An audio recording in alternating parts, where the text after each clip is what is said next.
Abelardo and Lourdes Sailo, Joey, Josie, and Teresa Sailo, Vicente and Tita Hinko and children, Mrs. Herminia Narciso, Mrs. Helen Bundalian Hinko, Nelma Yalung and family, Luz Gueco and family.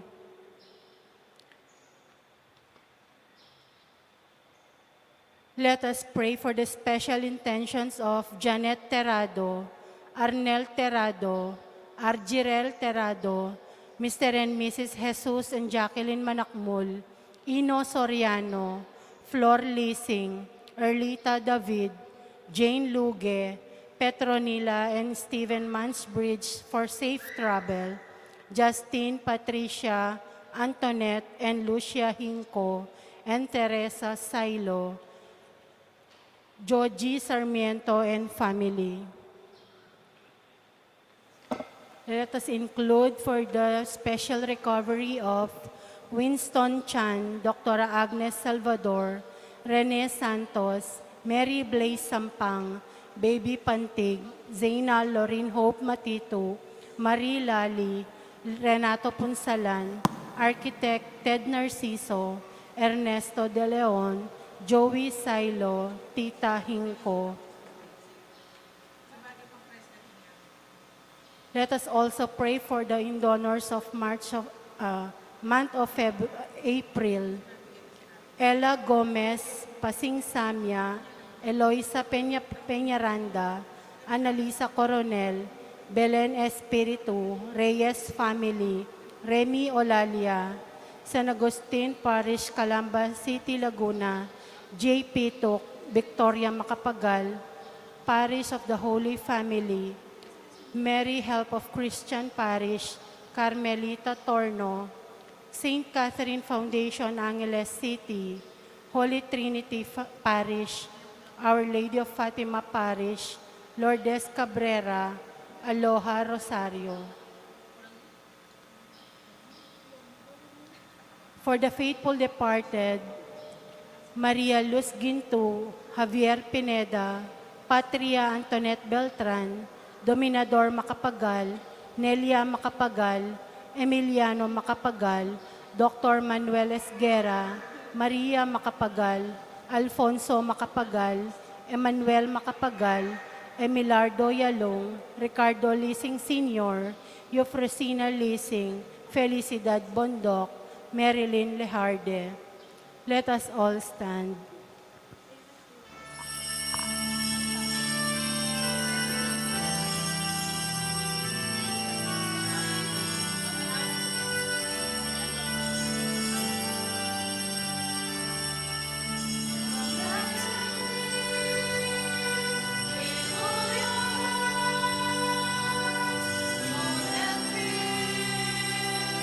Because of all,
In the name of the Father, and of the Son, and of the Holy Spirit. Amen. The Lord be with you. And with your spirit. Let us prepare ourselves to celebrate the Eucharist by calling to mind our sins and asking God for his pardon and mercy.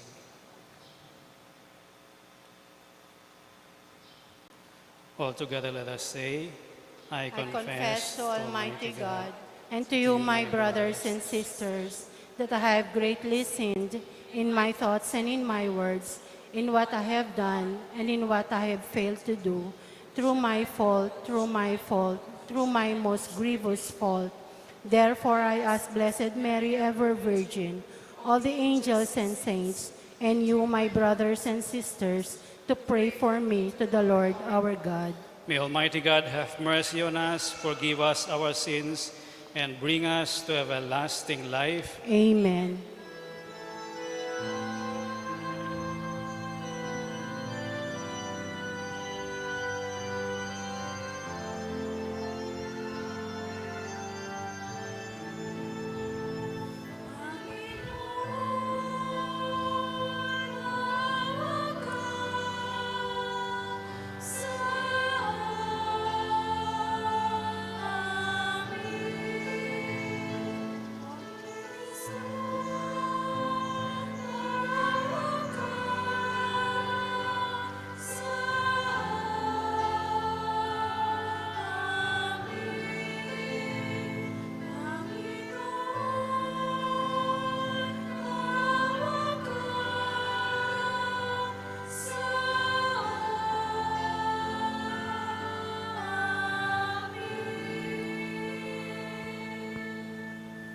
Let us pray. O God, who made all those reborn in Christ a chosen race and a royal priesthood, grant us, we pray, through the help of Our Lady of Lourdes, the grace to will and to do what you command, that the people called to eternal life may be one in the faith of their hearts and the homage of their deeds. Through our Lord Jesus Christ, your Son, who lives and reigns with you in the unity of the Holy Spirit, God, forever and ever. Amen.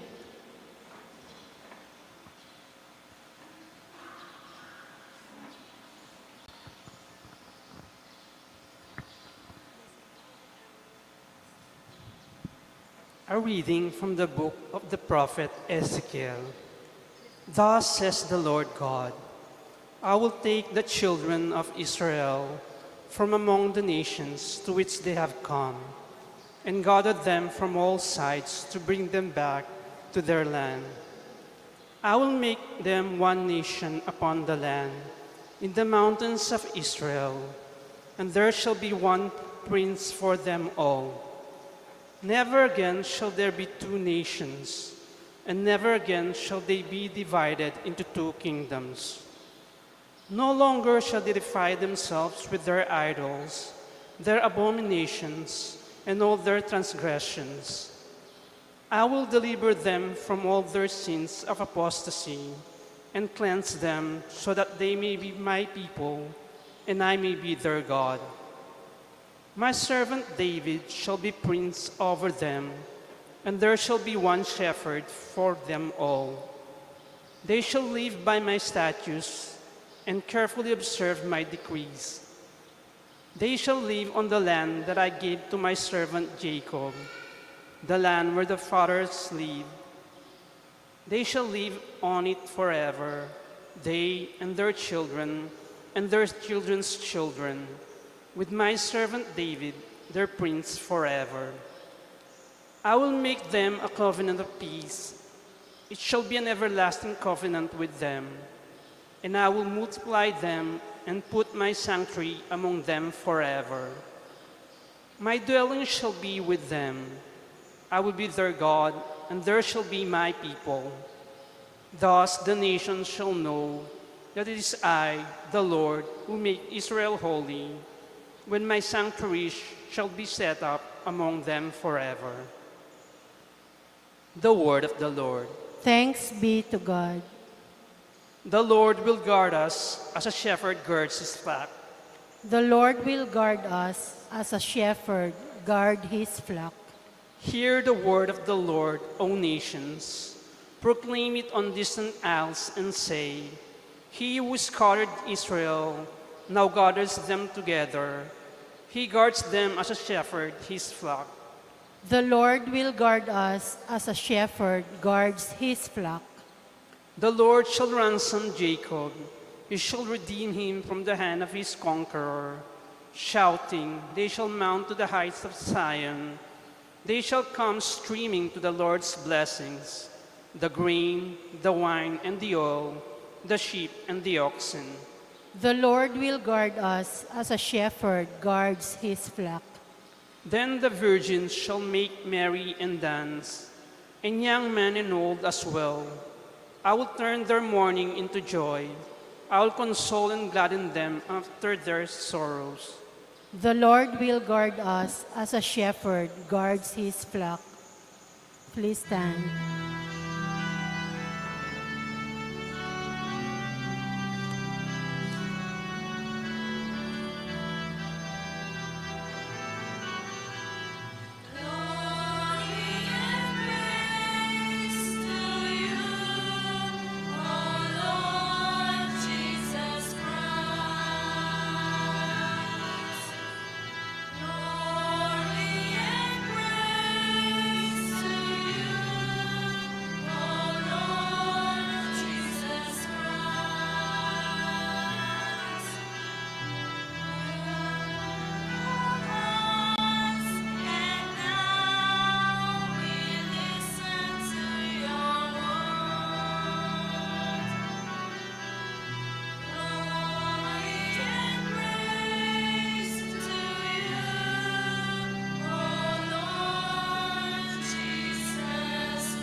The Lord be with you. And with your spirit.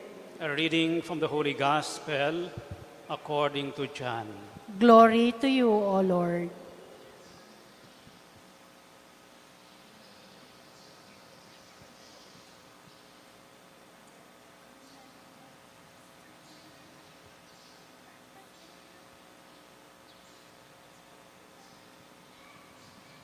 Many of the Jews who had come to Mary and seen what Jesus had done began to believe in him.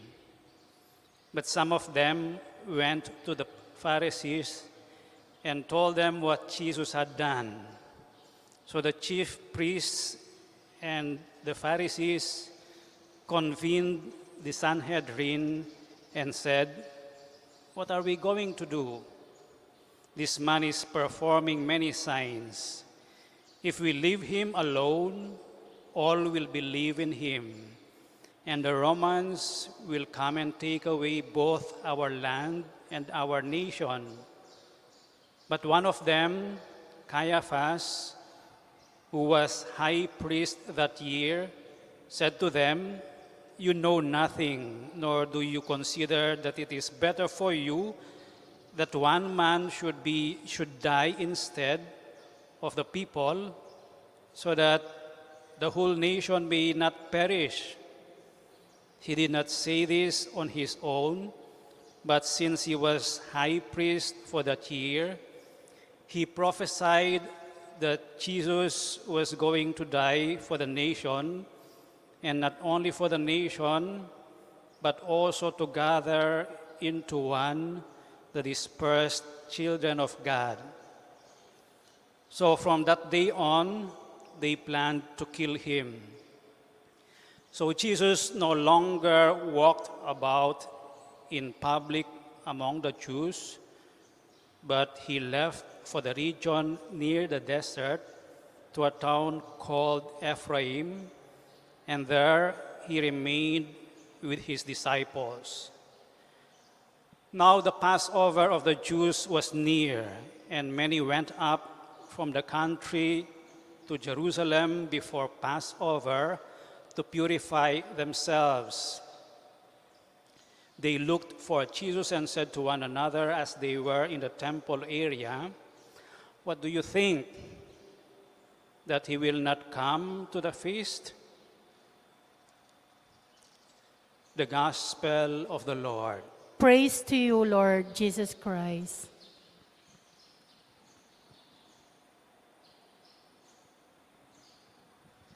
Please take your seats dito pa sa harap po.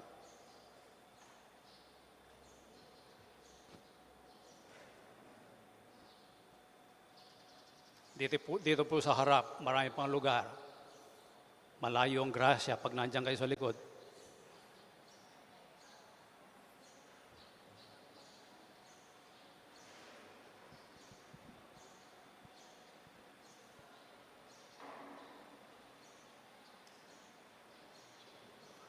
Okay, good morning everyone.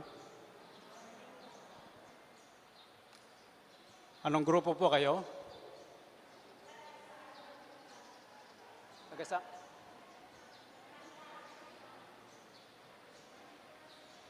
Taga New York?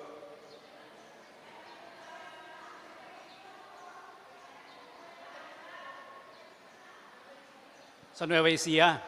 Okay, welcome po sa Archdiocesan Shrine of Our Lady of Lourdes. First Saturday ngayon. We usually have, dito po, meron pang lugar dito. Dito sa gitna, mas mahangin dito sa gitna dito. Ushers, paki-guide yun nala, dahil bakanti pang lugar.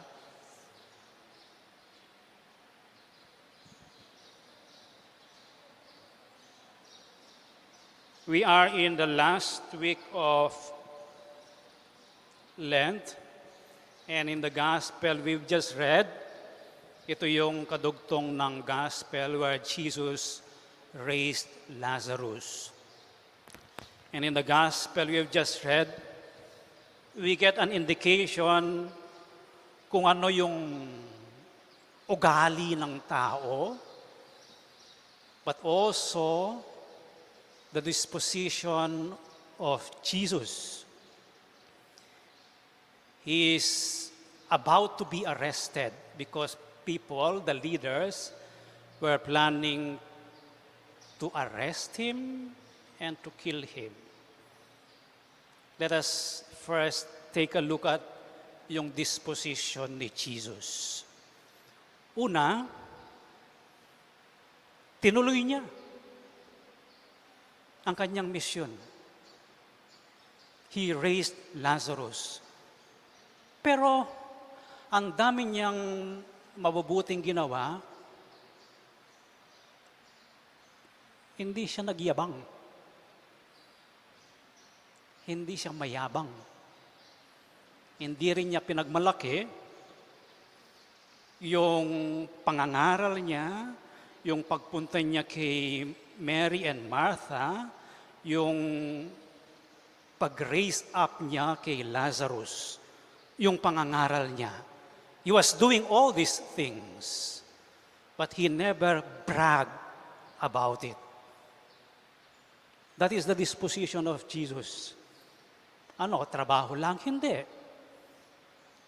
Yung buong puso niya, dinedicate niya sa pagtutupad, sa paggawa ng gusto ng Diyos Ama. That's one disposition of Jesus. Second, he knew, alam niya, na sa kanyang pangangaral, merong hindi naniniwala sa kanya.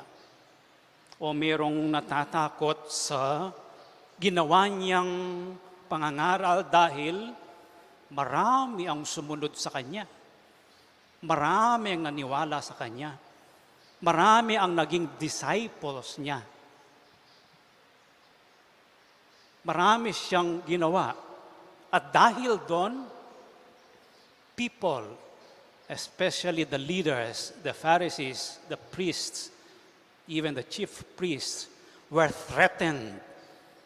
Sabi nga ng mga Pharisees, ng mga scribes, at saka ni Caiaphas, if we are going to allow na maraming sumunod sa Kanya, mawawalan tayo ng power. Mawawalan tayo ng clout sa mga tao. Baka sakupin tayo ng todo ng mga Romans. So in his preaching, merong tumanggi sa kanya, merong sumunod sa kanya. Merong nagbalak na patayin siya, merong umahanap sa kanya kung pupunta siya sa piyesta nila. And Jesus knew about this. And he was always kalmado. He was always approaching what is going on with constant calmness. Alam niyo yung taong kalmado, it takes experience and maturity na maging kalmado ka kahit na bumabagyo, kahit na maraming problema, kahit na nire-reject ka, tinatanggihan ka ng mga tao, tinuloy pa rin niya. Natakot ba siya? Yes. Kinabahan ba siya? Yes. We will see sa Holy Week, maririnig natin, nakipag-bargain siya sa Diyos. Sana, Father, alisin mo na itong cup of suffering sa akin. But, your will be done.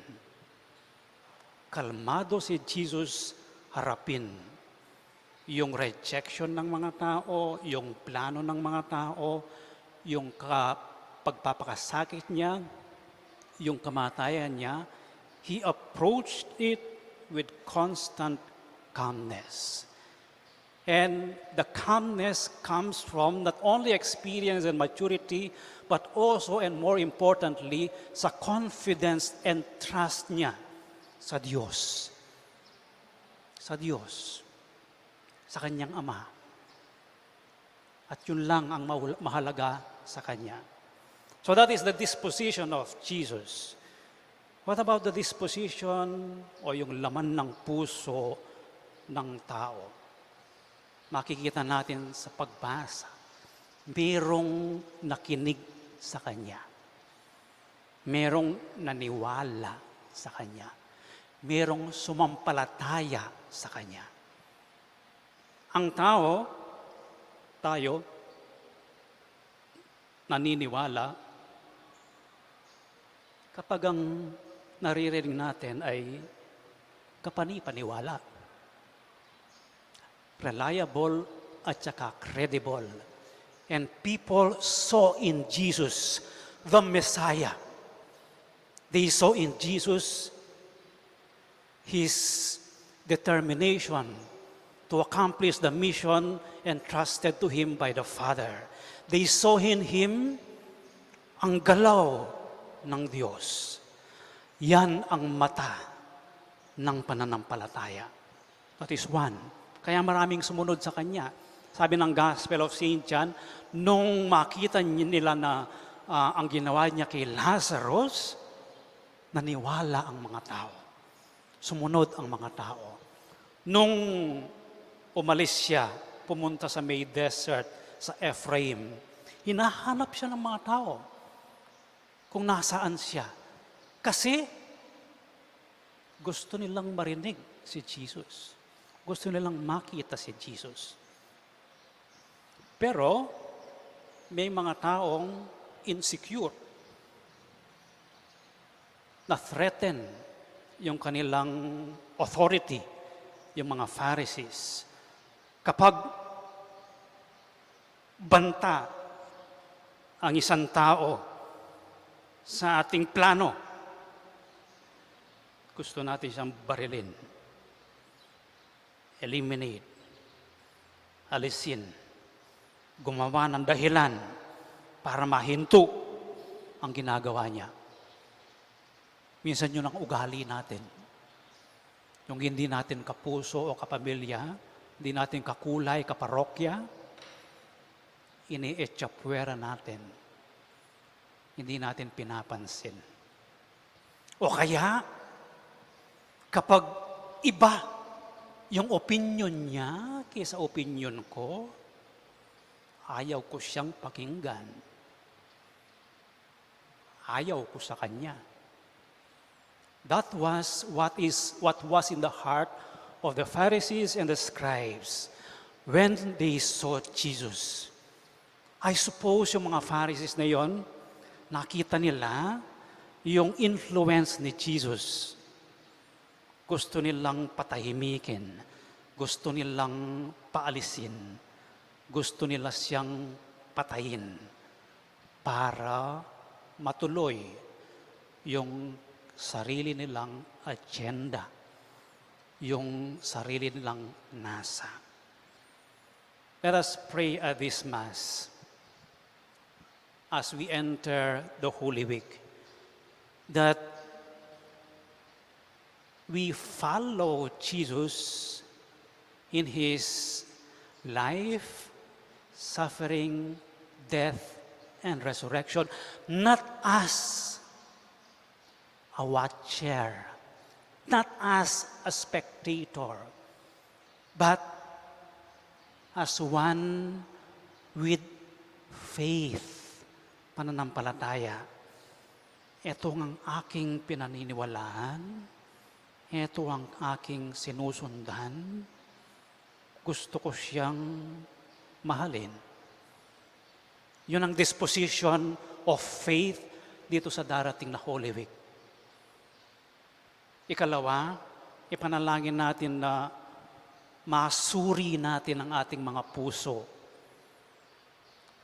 How we welcome our Lord, how we welcome adversity and difference in opinion, how we also want to eliminate yung mga hindi sang-ayon sa atin. Sana ma-discover natin yon, and let us ask God to purify our hearts and our intentions, na hindi tayo ang panggagalingan ng paninira, kalmukha ng mga Pharisees at saka mga scribes at saka mga authorities of the Jews. Hindi tayo, kung hindi tayo ang panggagalingan ng division, kundi ang panggagalingan ng unity and one faith. Let us now stand and offer our prayers. As the time of Christ's suffering and death draws nearer, let us ask the Father to lead us through the dark moments of the Passover of His Son to the glory of His resurrection. And let our response be, Lord, hear our prayer. Please repeat. Lord, hear our prayer. For the Holy Church of God, that she may be defended from the snares of her enemies through the Spirit of Christ, who make His home in her, let us pray to the Lord. Lord, hear our prayer. For all the peoples of this world, that they may be gathered into the Father's kingdom through prayers and sacrifices of every Christian in every nation, let us pray to the Lord. Lord, hear our prayer. For the dying, that they may be passed peacefully and confidently through the gates of death to meet Him who is the resurrection, let us pray to the Lord. Lord, hear our prayer. For those who mourn, that the Christ who wept for Lazarus, his friend, may console them in their grief, let us pray to the Lord. Lord, hear our prayer. For the faithful departed, that the Lord may unbind them and let them go free in the kingdom of His glory, let us pray to the Lord. Lord, hear our prayer. Father, hear the prayers of your church. Bring forth to resurrection the people who trust in your promises. We ask this through Christ our Lord. Amen.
Pray, brothers and sisters, that your sacrifice and mine may be acceptable to God, the Almighty Father. May the Lord accept the sacrifice at your hand for the praise and glory of his name, for our good and the good of all his holy church.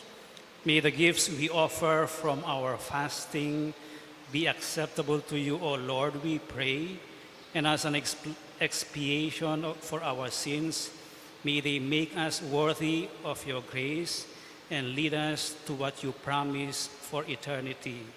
We ask this through Christ our Lord. Amen. The Lord be with you. And with your spirit. Lift up your hearts. We lift them up to the Lord. Let us give thanks to the Lord our God. It is right and just. It is truly right and just, our duty and our salvation, always and everywhere to give you thanks, Lord, Holy Father, Almighty and eternal God.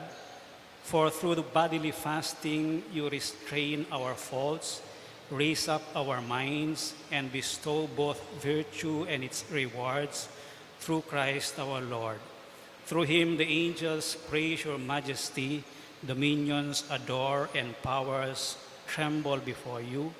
Heaven and the virtues of heaven and the blessed seraphim worship together with exaltation. May our voices, we pray, join with theirs in humble praise as we acclaim.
You are indeed holy, O Lord, the fount of all holiness.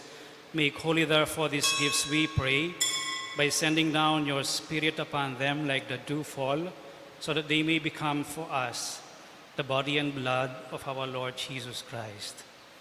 At the time he was betrayed and entered willingly into his passion, he took bread and, giving thanks, broke it and gave it to his disciples, saying, "Take this, all of you, and eat of it, for this is my body, which will be given up for you."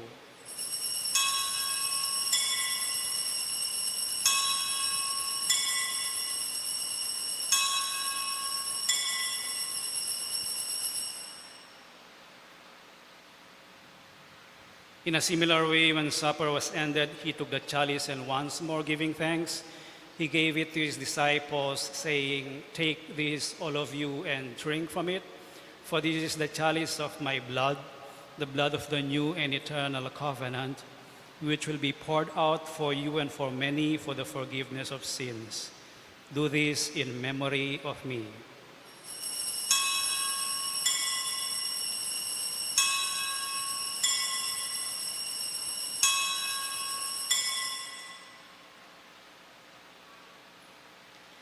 The mystery of faith.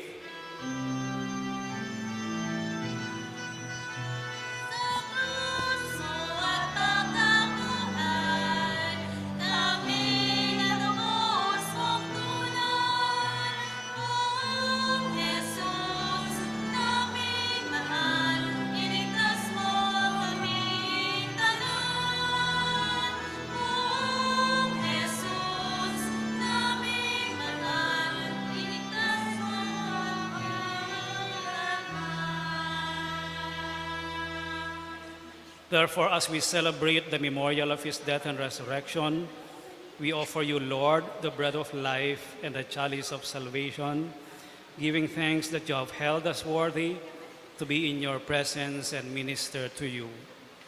Humbly we pray that partaking of the body and blood of Christ, we may be gathered into one by the Holy Spirit. Remember, Lord, your church spread throughout the world, and bring her to the fullness of charity, together with Francis, our Pope, and Florentino, our Bishop, and all the clergy. Remember also our brothers and sisters who have fallen asleep in the hope of the resurrection, and all who have died in your mercy. Welcome them into the light of your face. Have mercy on us all, we pray, that with the Blessed Virgin Mary, Mother of God, with Blessed Joseph, her spouse, with the blessed apostles and all the saints who have pleased you throughout the ages, we may merit to be co-heirs to eternal life, and may praise and glorify you through your Son, Jesus Christ. Through him, and with him, and in him, O God, Almighty Father, in the unity of the Holy Spirit, all glory and honor is yours forever and ever.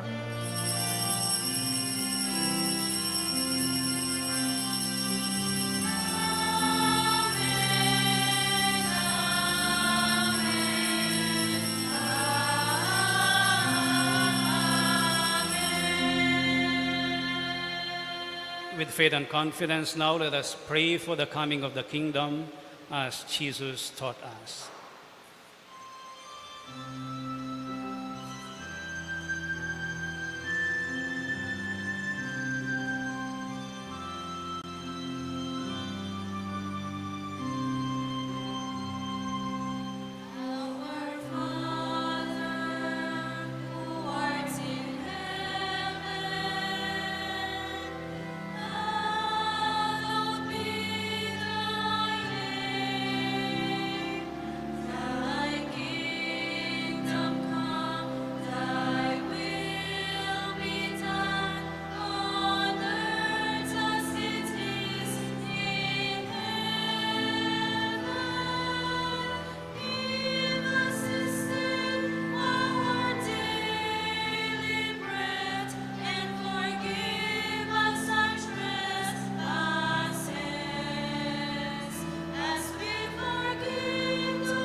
Deliver us, Lord, we pray, from every evil.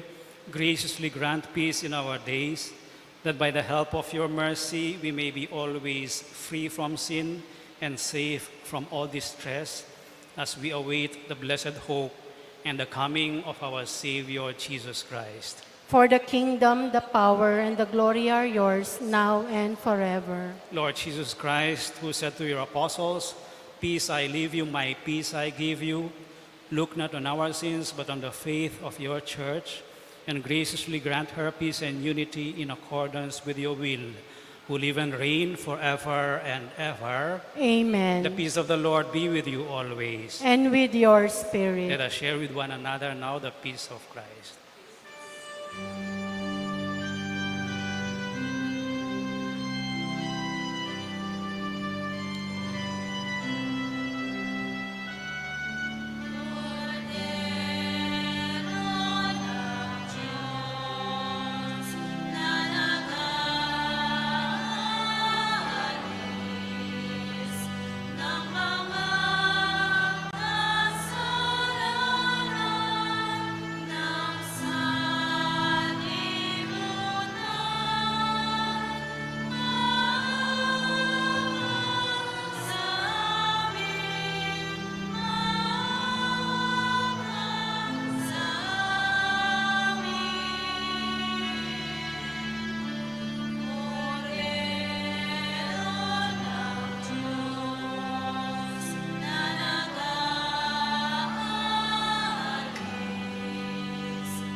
This is Jesus, the Lamb of God, who takes away the sins of the world.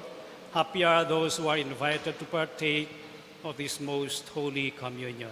Lord, I am not worthy that you should enter under my roof, but only say the word, and my soul shall be healed.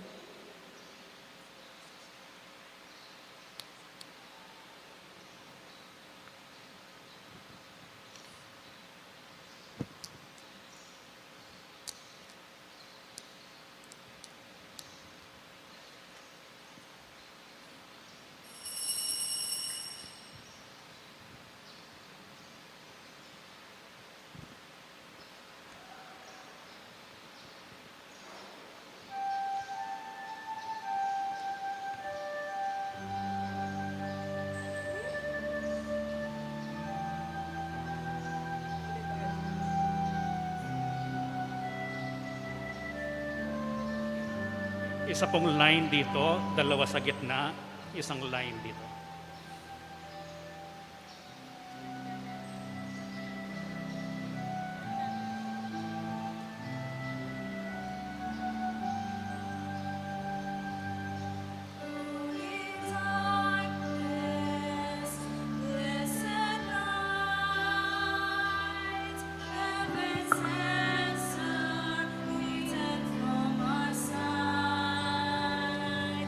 As we await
Let us pray. Please stand.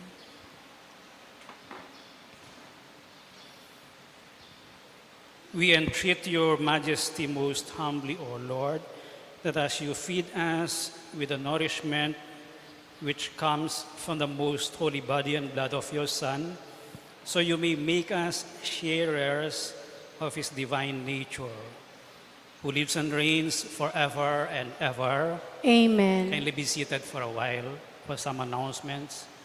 I'd like to thank the people who donated food in the rectory for the last month of March. Ito po yung listahan nila at litrato ng binigay nila. And then a monthly report for our receipts and disbursements for the month of March.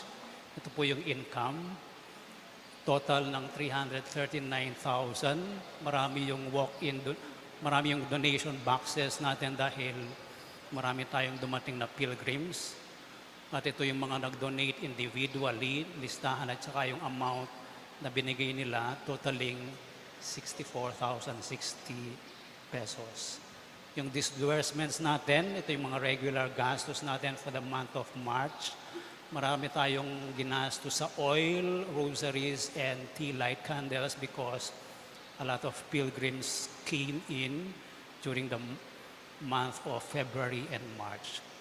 So our total disbursements is 249,000 plus.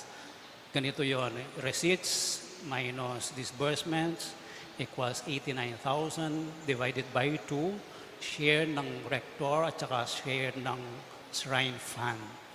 Yung share ng shrine fund, i-add natin yung February balance, totaling 259,000 minus yung monthly RQS natin ng 1,927. Our present balance sa pera natin is 359,040.96. Reminder po sa ating Holy Week schedule mula bukas, 7:30 we will start at the Old Shrine upstairs with the blessing of palms and procession to the sunken shrine. Tutuloy natin yung sa misa, and then yung 5:30. For Holy Monday, Tuesday, and Wednesday, we have 6 o'clock Mass in the evening po. And then yung Triduum ng Thursday, Friday, Saturday, yun po ang oras ng ating mga liturgical celebration. And yung misa natin for Easter Sunday, dalawa, yung usual schedule ng Sunday. Please kneel.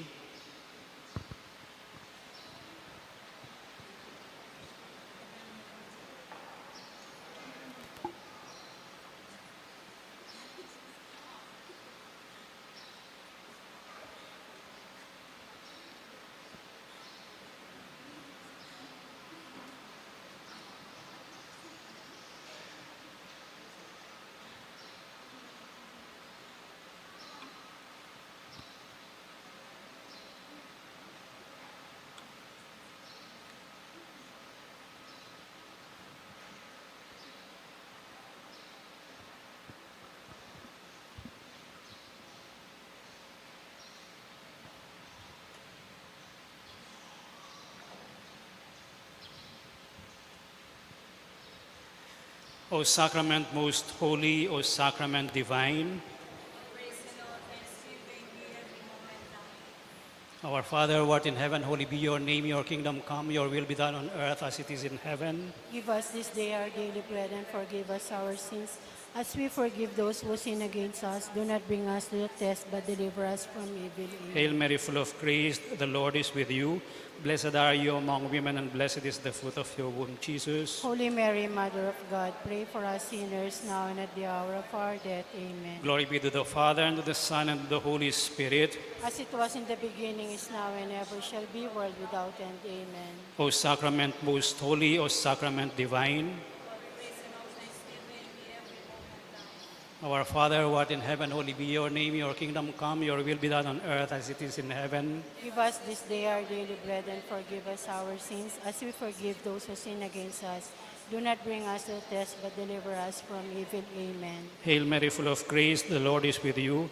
Blessed are you among women, and blessed is the fruit of your womb, Jesus. Holy Mary, Mother of God, pray for us sinners now and at the hour of our death. Amen. Glory be to the Father, and to the Son, and to the Holy Spirit. As it was in the beginning, is now, and ever shall be, world without end. Amen. O sacrament most holy, O sacrament divine, All praise and all thanksgiving in every moment time. our Father who art in heaven, holy be your name, your kingdom come, your will be done on earth as it is in heaven. Give us this day our daily bread, and forgive us our sins, as we forgive those who sin against us. Do not bring us to the test, but deliver us from evil. Amen. Hail Mary, full of grace, the Lord is with you. Blessed are you among women, and blessed is the fruit of your womb, Jesus. Holy Mary, Mother of God, pray for us sinners now and at the hour of our death. Amen. Glory be to the Father, and to the Son, and to the Holy Spirit. As it was in the beginning, is now, and ever shall be, world without end. Amen. We shall now go up to the grotto as our usual practice on first Saturdays. This time as we go up, let us pray silently the Hail Mary, and as we touch the image of our Lady of Lourdes, let us pray for healing for all sick people. Let us also pray that we may have a clean heart before God.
Manatili po tayong tahimik, naka-expose ang Blessed Sacrament. Thank you.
In 5 minutes po, papatuloy natin yung ating benediction.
Sige po, pagkalagay ng kandila, balik na po kayo sa upuan ninyo.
Balik na po kayo doon sa upuan ninyo.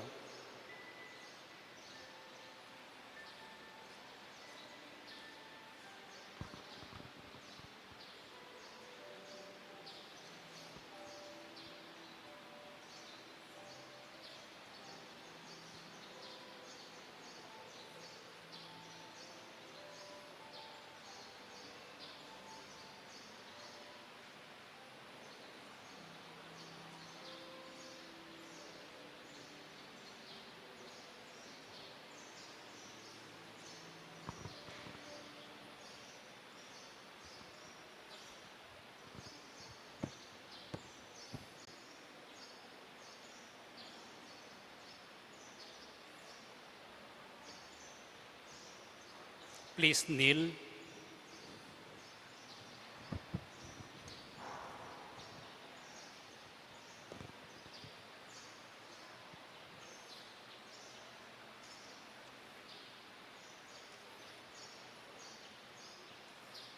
Sige po, balik na kayo po sa upuan ninyo.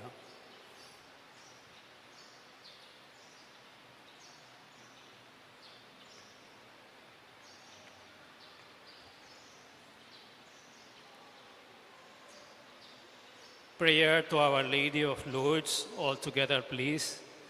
Ever Immaculate Virgin, Mother of Mercy, Health of the sick, Refuge of sinners, Comforter of the afflicted, you know my wants, my troubles, my sufferings. Look with mercy on me. By appearing in the grotto of Lourdes, you were pleased to make it a privileged sanctuary, whence you dispense your favors, and already many sufferers have obtained the cure of their infirmities, both spiritual and corporal. I come therefore with complete confidence to implore your maternal intercession. Obtain, O loving Mother, the grant of my requests. Through gratitude for your favors, I will endeavor to imitate your virtues, that I may one day share your glory. Amen. Our Father, who art in heaven, holy be your name. Your kingdom come, your will be done on earth as it is in heaven. Give us this day our daily bread, and forgive us our sins, as we forgive those who sin against us. Do not bring us to the test, but deliver us from evil. Amen. Hail Mary, full of grace, the Lord is with you. Blessed are you among women, and blessed is the fruit of your womb, Jesus. Holy Mary, Mother of God, pray for us sinners, now and at the hour of our death. Amen. Glory be to the Father, and to the Son, and to the Holy Spirit. As it was in the beginning, is now, and ever shall be, world without end. Amen.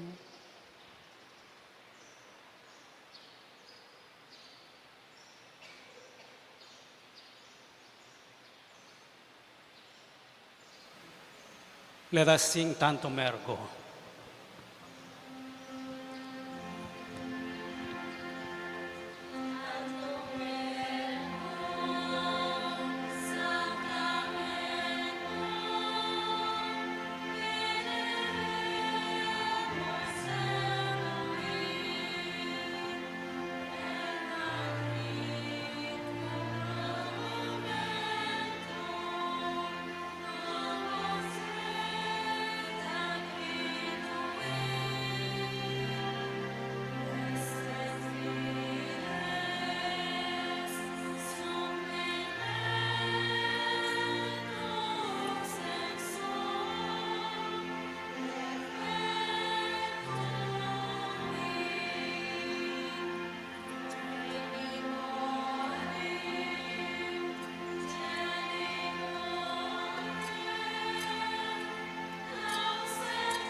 You have given them bread from heaven, having all sweetness within it. Let us pray. O God, who in this wonderful sacrament have left us a memorial of your passion, grant us, we pray, so to revere the sacred mysteries of your body and blood, that we may always experience in ourselves the fruit of your redemption, who live and reign with God the Father in the unity of the Holy Spirit, God forever and ever.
Blessed be God. Blessed be God. Blessed be his holy name. Blessed be his holy name. Blessed be Jesus Christ, true God and true man. Blessed be Jesus Christ, true God and true man. Blessed be the name of Jesus. Blessed be the name of Jesus. Blessed be his most sacred heart.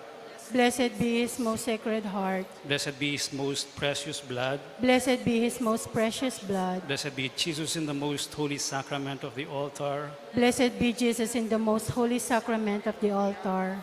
Blessed be the Holy Spirit, the Paraclete. Blessed be the Holy Spirit, the Paraclete. Blessed be the great Mother of God, Mary most holy. Blessed be the great Mother of God, Mary most holy. Blessed be her holy and immaculate conception. Blessed be her holy and immaculate conception. Blessed be her glorious assumption. Blessed be her glorious assumption. Blessed be the name of Mary, Virgin and Mother. Blessed be the name of Mary, Virgin and Mother. Blessed be Saint Joseph, her most chaste spouse. Blessed be Saint Joseph, her most chaste spouse. Blessed be God in his angels and in his saints. Blessed be God in his angels and his saints.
The Lord be with you. And with your May the spirit. Almighty God bless you all, the Father and the Son and the Holy Spirit. The Amen. Mass is ended. Go in peace. Thanks be to God.